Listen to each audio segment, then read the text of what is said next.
স্পষ্টভাবে জানাতে চাই, আমার ভাইয়ের রক্তে ভেজা কোনো হাত ও বিশিষ্ট লোক আমাদের নীতি নির্ধারকের কাতারে থাকতে পারে না। ব্যাপক কওমি মাদ্রাসা শিক্ষা বোর্ড আমাদের শিক্ষানীতি প্রণয়ন করে, আমাদের নীতি নির্ধারণ করে। আমরা নীতি নির্ধারকের জায়গায় কোনো চাটুকার, কোনো দোসর, কোনো আপোষকামীদের দেখতে চাই না।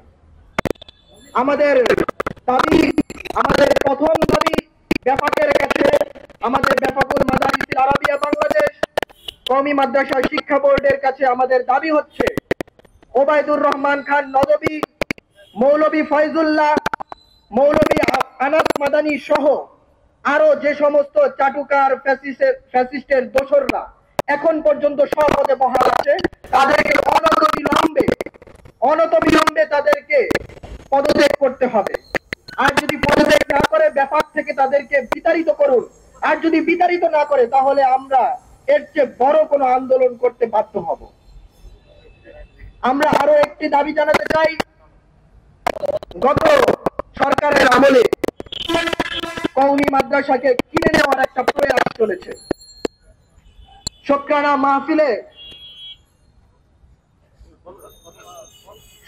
মাহফিলে আমাদের কওমি মাদ্রাসাকে বিক্রি করার একটি প্রয়াস চলেছে। সেখানে আমাদেরকে গত ফ্যাসিস্টের আমলে একটি সনদের স্বীকৃতি দেওয়া হয়েছিল।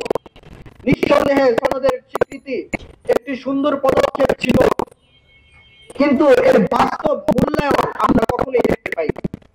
কারণ হচ্ছে গিয়ে এই সনদের দ্বারা তারা আমাদেরকে শুধুমাত্র কিনে নিতে চেয়েছিল, আমাদেরকে কোনো মূল্যায়ন করতে চায়নি। আমি প্রশাসনের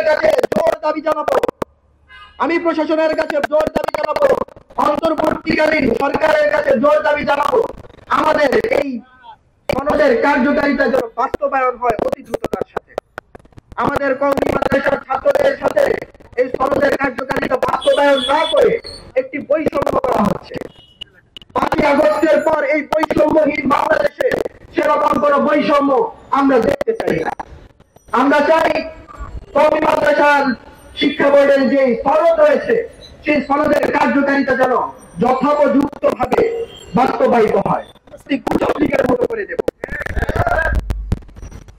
তখন আর পালানোর জায়গা পাবেন না। আমার বক্তব্য সংক্ষিপ্ত করছি। আলহামদুলিল্লাহ। কি হয়েছে তা আমরা সকলেই দেখেছি। বেফাক কর্তৃপক্ষকে দেখবো, বেফাক কর্তৃপক্ষকে আমরা স্পষ্ট ভাষায় বলবো, আপনারা আমাদের এই বিশ্বকে দেখে দুর্বল ভাববেন না।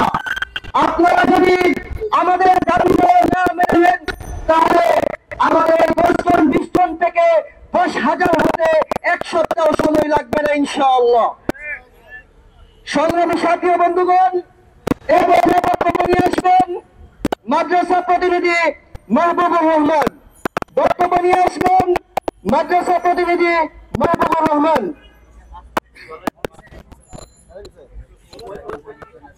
السلام عليكم ورحمة الله وبركاته. الحمد لله رب العالمين والصلاة والسلام على خاتم النبيين أما بعد. উপস্থিত সুধী মণ্ডলী, আমরা সকলেই ব্যানারে লেখা আছে, সেই লেখা থেকে দেখে আমরা অবগত আছি যে আজকের এই মজমা, আজকের এই অবস্থান আমরা কেন এখানে গ্রহণ করেছি। বাংলাদেশের যত মাদারিসে কওমিয়া আছে এগুলোকে একটি বোর্ড নিয়ন্ত্রণ করে, যার নাম ব্যাপকুল মাদারিসিল আরাবিয়া বাংলাদেশ।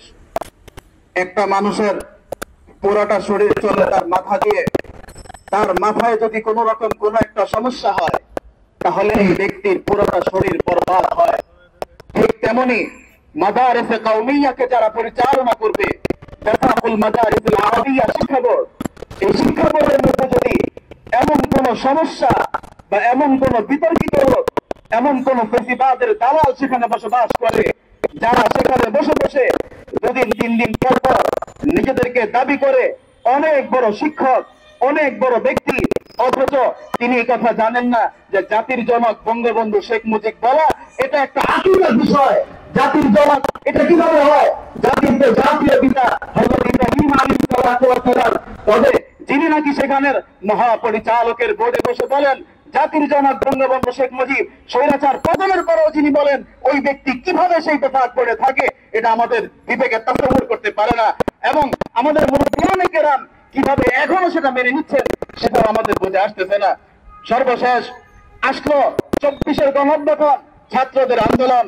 এই আন্দোলন চলাকালীন সেখানে সমস্ত ধর্ম নাই, কিছু নাই, যুবক সর্বস্তরের এক একটা মানুষ যখন এই আন্দোলনের পক্ষে, ঠিক ওই মুহূর্তে 1ই আগস্ট আমাদের এক বিখ্যাত সকলের সুপরিচিত দালাল, যাকে আমরা ফয়জুল্লাহ নামে চিনি, যাকে মুফতি বললে আমার মুখে কষ্ট লাগে, তাকে মুফতি বলা যায় না, এই ব্যক্তি তিনি 1ই আগস্ট টকশোতে গিয়ে বলে একেবারে এই ছাত্র আন্দোলনের সরাসরি যিনি প্রতিবাদ করেছে এই ব্যক্তি এখনো কেন এই বেকার বোর্ডের অফিসে থাকবে, এটা আমাদের বোঝা আসে না।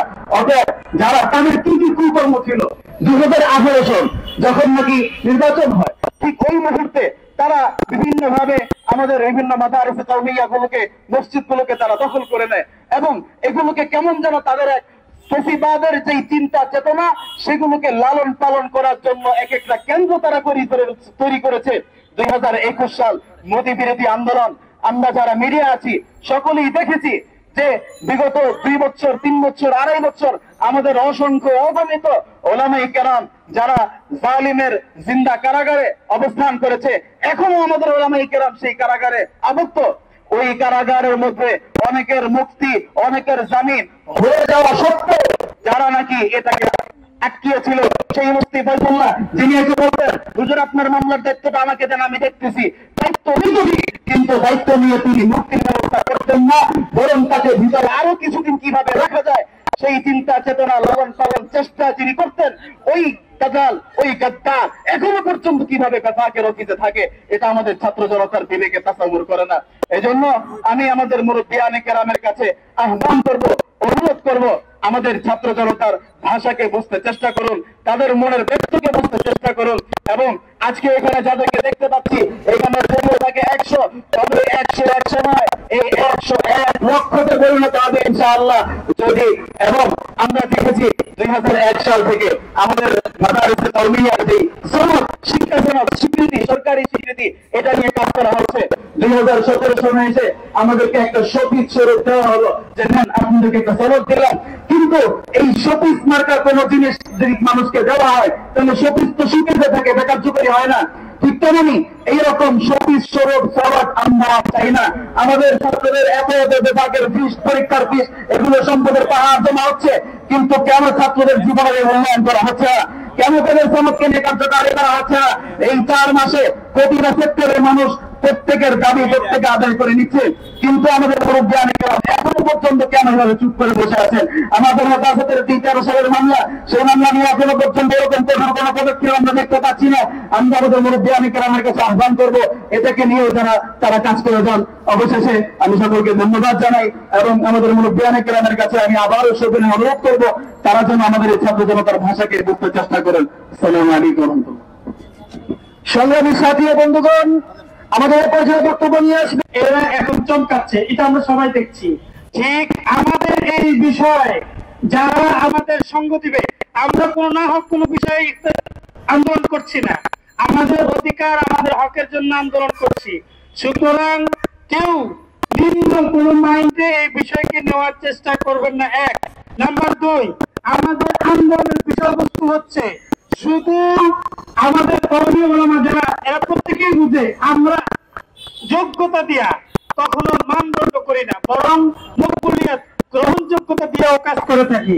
সুতরাং এই ওবায়দুর রহমান খান নদভী যে আমাদের বেফাকের মতো রয়েছে এবং এই ছাড়া আরো যারা বিতর্কিত লোক যেমন ফয়জুল্লাহ, এই লোক, এদের মতো লোক বেফাকে থাকতে পারবে না। 7 কথা বেফাকে এই সব লোকের কারণে ওবায়দুর রহমান খান নদভী এই লোক বেফাকে আসার আগে যত সব গুজব, যত সব কথা, বিভিন্ন রকমের বিভিন্ন কথা বলছে, এখন সে ক্ষতিতে আসার পরে তার শিশু